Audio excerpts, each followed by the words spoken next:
You know, the best advice I ever got was you don't have to prove who's in charge. Everybody knows who's in charge. And the more you try to prove it, the more people try to prove you wrong, just like in the classroom. The best teacher in a school, the best teacher in a school, the best teacher in a school. How often does the best teacher in a school try to prove who's in charge in that classroom? Never. Everybody knows it.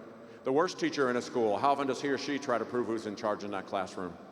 About 20 times an hour, and there's 25 kids pedaling as fast as they can to prove them wrong.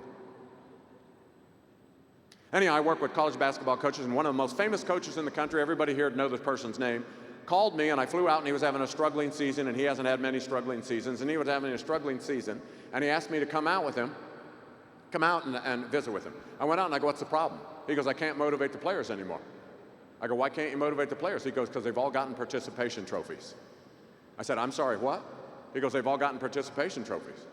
I said, these participation trophies are a big deal, aren't they? And he goes, yes, they are. He goes, the problem is they don't earn anything. People don't earn anything anymore. When we were little, we had to earn everything. Isn't this what you hear? I'm just asking.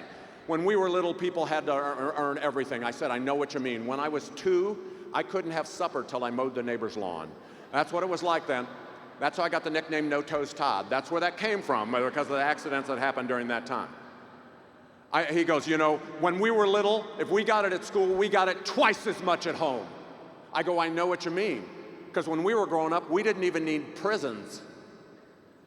Because the parents took care of everything, right? You didn't have any kids that were troublemakers and problems. None of that existed back then. Oh, it did, didn't it?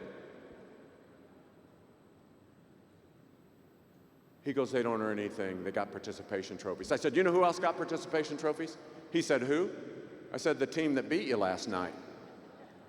You understand they all got participation trophies too, didn't you?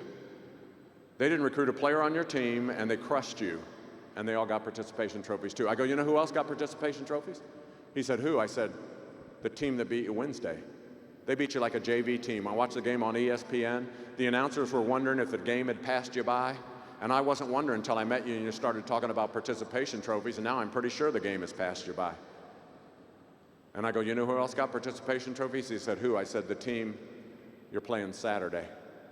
So you got to decide, you're looking for solutions, you're looking for excuses. They found solutions, you found excuses. And you feel really comfortable with your excuses because that keeps you from looking at anything that's going to solve a problem.